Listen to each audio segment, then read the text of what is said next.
Story 1. Hitchhiker with a score to settle. A few winters back, my family and I had an experience that I wouldn't wish on anyone. It was one of those winters that really made you question why anyone ever thought settling down in the Northeast was a good idea. I was coming back from town in my Ford, and the snow was falling so hard I could barely see past the hood. I was anxious to get out of the weather and get back home to my wife and little 7-year-old girl. We've got a cozy place, a bit out from the rest of civilization, but it suited us just fine.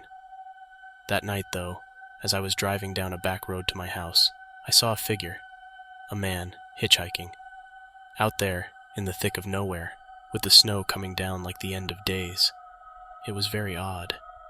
I never saw a broken-down car or anything, so I couldn't imagine somebody would be out walking around in this type of weather unless there was some type of emergency. Maybe it's somebody I knew, I thought to myself. As I approached the man, he turned and looked at me. He was a skinny, rough-looking guy, maybe in his mid-30s, decked out in dark clothing with a hood over his head. Slowly creeping along in the wintry darkness, the man put out his hand and stuck out his thumb. It was the universal sign for "I need a ride." I'm one for always helping people out, but in this type of weather, the smartest thing to do was to head straight home. The roads weren't safe to drive on in the first place, and it'd be even more dangerous to continue driving around ensuring that I could get a complete stranger from point A to point B. Aside from that, the look in this guy's eyes kind of gave me a chill. So I kept driving, and just a few feet on the other side of him, I hooked a right onto the road that would lead me to my wife and daughter. When I glanced back in my mirror, I saw him step out into the road, hands thrown up high, like he was cursing me, or the gods, or who knows what, for not picking him up. I shook it off, thinking I'd be upset too, but at the end of the day, it was too risky for me. By the time I pulled into my driveway, the warmth of home had pretty much pushed the memory out of my mind. The evening passed as usual, dinner, dishes, and bedtime stories. But just as my wife and I were about to call it a night ourselves, my daughter came scurrying into our room, all spooked, saying she was hearing noises outside her window. I went with her back to her room, peeked through the blinds, and of course, there was nothing but the winter storm doing its thing. "There's nothing there, baby," I said to her as I laid her back down in her bed. "But Daddy, I heard a scratching sound," she whimpered back at me. "I think it's just the wind and snow. Try to get some sleep, and Daddy will take a look again in the morning, okay?" Hesitantly, she shook her head up and down as I tucked her back into her sheets. I sat there with her for a few minutes as she slowly began to nod off. Turning off the lights, I slowly made my way back down the hall and slipped back into bed with my wife. "She'll be fine," I whispered to my wife, trying to soothe the worried face she was displaying. "It's just the wind, nothing to fret over." I gave my wife a kiss and pulled the covers up, trying to settle into sleep myself. I had just hit that point, midway between wake and sleep, when out of nowhere, a loud crack split the night, jarring both my wife and I straight up. It was followed by the unmistakable sound of my truck's alarm wailing in the night. Our daughter's scream pierced through the dark house, and my wife and I both leaped out of bed. We rushed to our daughter's side, finding her curled up in her bed, her small frame shaking with terror. My wife wrapped her in a comforting embrace, while I made for the window, heart hammering in my chest, and peered out into the night. The truck's lights were flashing in a frenzied rhythm, and it looked like the passenger side window had been busted out. I'm not a hero, but I am a father and a husband, so I grabbed my shotgun and keys before heading outside. "Lock the door behind me," I said to my wife as I slipped on my shoes and made my way out the door.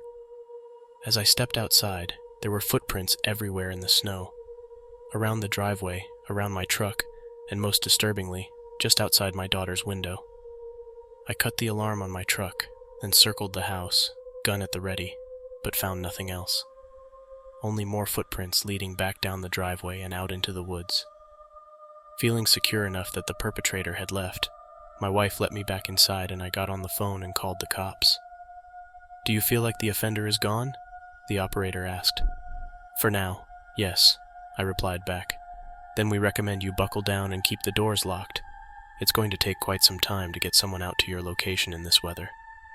Unfortunately for us, that's the answer I thought we would get even before making the call. When the sun finally rose and the world was still again, I saw the mess that had been made of my truck. It wasn't just the broken window and stolen items from my truck that bothered me. It was the feeling of knowing that someone was just outside my daughter's window. The fact that I didn't take her more seriously bothered me tremendously. By the time the police finally arrived, there was nothing else that they could do. The tracks had been covered by the snow, and there were no signs of anything else. Deep down inside, I knew though. I knew it had to be that hitchhiker, the man on the road. I was certain he had seen me turn into my driveway and had a score to settle with me for not picking him up. But what could anybody do? He was a ghost now, long gone. He had probably already caught that ride that he was looking for. In the end, the window on my truck and the items stolen, those things are replaceable. What's not replaceable, however, is the sense of safety and peace that my wife and daughter should always feel in their own home. The violation of our sanctuary, the fear that gripped my daughter's heart, the look of concern etched onto my wife's face. Those are the true losses, the ones that no amount of money or time can reclaim.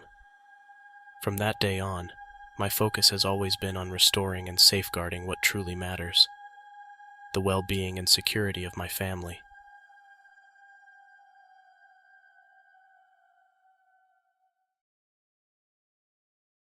Story 2.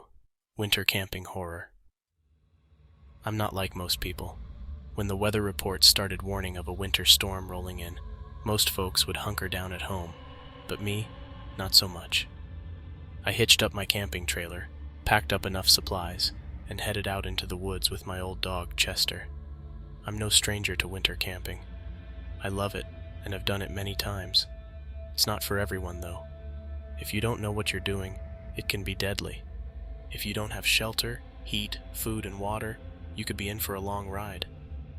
My shelter was a sturdy little trailer that's seen more snow than a plow truck, and Chester, well, he's more wolf than dog when the snow starts falling. So with the storm fast approaching, we found our usual spot, an old clearing just off some long-forgotten logging road. I got a fire going strong enough to push back against the chill, and Chester and I sat there watching the snowflakes begin to trickle in. That first night, we slept soundly, wrapped up in the quiet of the world. I love the woods in the winter. To me, there's nothing like it. The next morning, we woke up to a world painted with a fresh coat of snow, and it was like being on another planet. I hit the burner, boiled some water, sipped my coffee, and shared a couple of bacon strips with Chester over breakfast. I guess you could say that it was part of our ritual. In the afternoon, with the snow still coming down very gently, I decided we should stretch our legs. Chester seemed up for it too, until just about the time we were about to leave the campsite. He stopped dead, his ears perked up, and he fixed his gaze on something in the woods. "What is it, boy?" I asked, but he just grumbled low in his throat. Peering out into the woods, I didn't see anything but snow and trees. Figuring it was probably just a deer or a rabbit or something, I locked up and pulled him along, though he seemed reluctant. We walked the old logging roads we had walked many times. The world around us was so quiet, all you could hear was the crunching of our steps. We walked for what seemed like an hour or so, taking in nature's beauty before deciding to turn around and head back. But as we made our way back, Chester became agitated, whining and growling, his eyes fixed on our campsite in the distance. Whatever he was feeling, I had to admit, I was feeling too. My heart started pounding, and something felt off. Out in the woods, in the middle of nowhere, it's a good bet to trust your dog's instincts more than your own. As we got closer, a realization came over me. Footprints were everywhere, chaotic and hurried. My truck had been broken into, and the trailer door was hanging off its hinges. It was ransacked. Everything from tools to supplies to food was gone. Anger surged through me. Was I stalked? Who could have done this? Unfortunately, there wasn't much time to ponder over my unfortunate situation. It was going to drop below zero that night, and without my gear, the cold was a bigger threat than any thief. I was faced with a tough decision. Do I try to make a fire and stay warm here with what little I have left, or do I make the trek out to find help? My cell phone was useless without a signal, and I was miles from the nearest tower. On top of that, The back roads were too treacherous to risk driving. My truck would never make it out. If I made the wrong decision, Chester and I would pay a heavy price. We would need to walk to the main road, which hopefully would be drivable for someone to pick us up. If we walked and my cell phone didn't get a signal, or if nobody drove by, then there was a strong chance that we could freeze to death. Looking at my watch, there was still a few hours of daylight left. If we were going to walk out, then we had to start walking. Right then. So that's what I decided, and that's what we did. As we trudged down the logging road, Chester stayed close, his growls replaced by a whine that matched the ache in my bones. "I'm sorry, boy," I said to him, "but if we don't get to a place where we can get a signal, we could be in some real trouble." We walked and walked and walked. All the while I kept darting my eyes over to my phone to see if it was picking up a signal. I was becoming very worried, and the outlook was grim as night began to creep in. Finally, just when I was beginning to believe that we weren't going to make it, I could see the main road in the distance, and my cell phone lit up indicating that a signal had been found. I'd never been so happy in my life looking at that screen. It was like looking at the winning numbers on a lottery ticket. Without wasting any more time, I called my buddy Dave, who's pulled my hide out of more scrapes than I'd like to admit. It took him hours to find us, but he did. Chester and I huddled in the back of Dave's truck, wrapped in emergency blankets, and felt the blast of heat from his truck envelop us. A few days later, when the storm had passed and the roads were clear, I went back for my truck and trailer. The place looked untouched since the break-in, the snow a pristine blanket over the ruins of my campsite. The damage was bad, the kind that sinks your heart deep into your stomach. My trailer, once a haven from the wilderness, was ravaged, the door continuing to hang by a thread.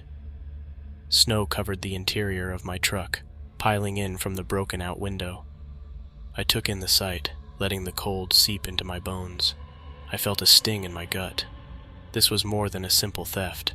It was a personal assault, an intrusion on my solitude and memories. Anger flared up again, but there was nothing to be done. The footprints were covered by fresh snow, the perpetrators long gone. As I sit here now with Chester at my feet, I think back to that trip. We haven't been winter camping again. Not yet. But we'll go again at some point. We're survivors, me and him, and we'll never let this horrible experience keep us from doing something that we truly love.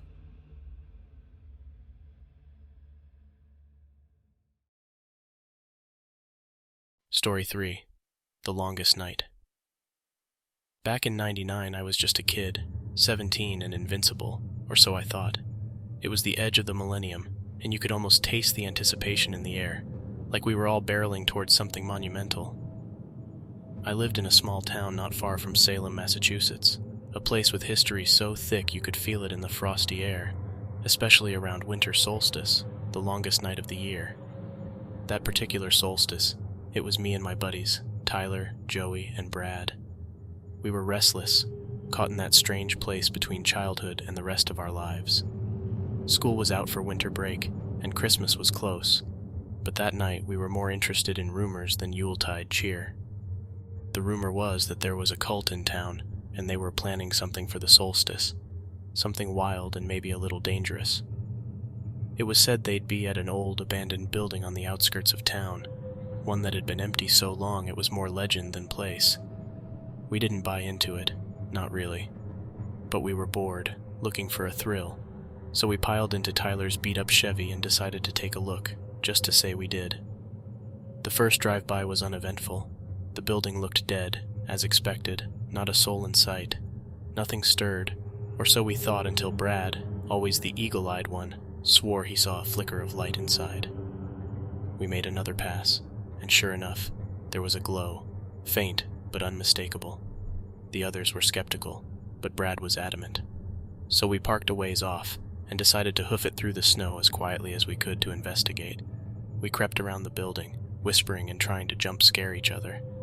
It was exhilarating, this dance with the unknown. The first few windows gave us nothing but our reflections in the dark glass. But as we continued to walk around, we saw footprints, fresh in the snow, leading to a door hanging off its hinges. Thankfully, we didn't go in. We weren't that foolish, or so we told ourselves. Instead, we continued our circuit around the perimeter until we found a window that granted us a view of what we were looking for. Inside, there were 4 men, circled up, candles flickering around them, and symbols I couldn't begin to understand marking up the floor.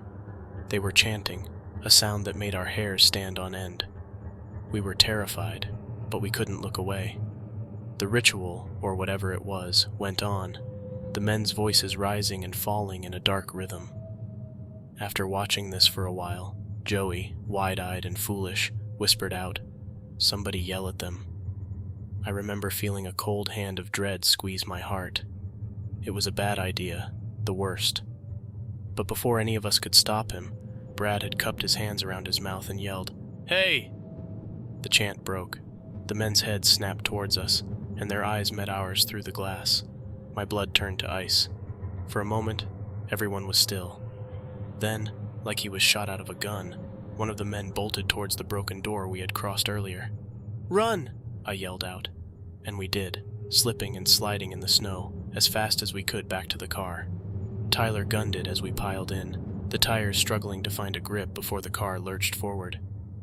As we skidded away, we saw 3 of the men, standing outside the building, just watching us as we left. We didn't stop driving until we were back under the familiar glow of streetlights, and even then, we were silent, each lost in our own whirlwind of what-ifs. We were lucky. They never came for us, never tracked us down. Years later, Tyler, Joey, Brad, and I occasionally catch up, and when we do, the conversation inevitably circles back to that night. We laugh about it, the way you do about things that once scared you but now seem so distant. But there's always a pause, a moment where our laughter fades, and we exchange glances that say we all remember the chill, the adrenaline, and the raw fear that each of us had that night.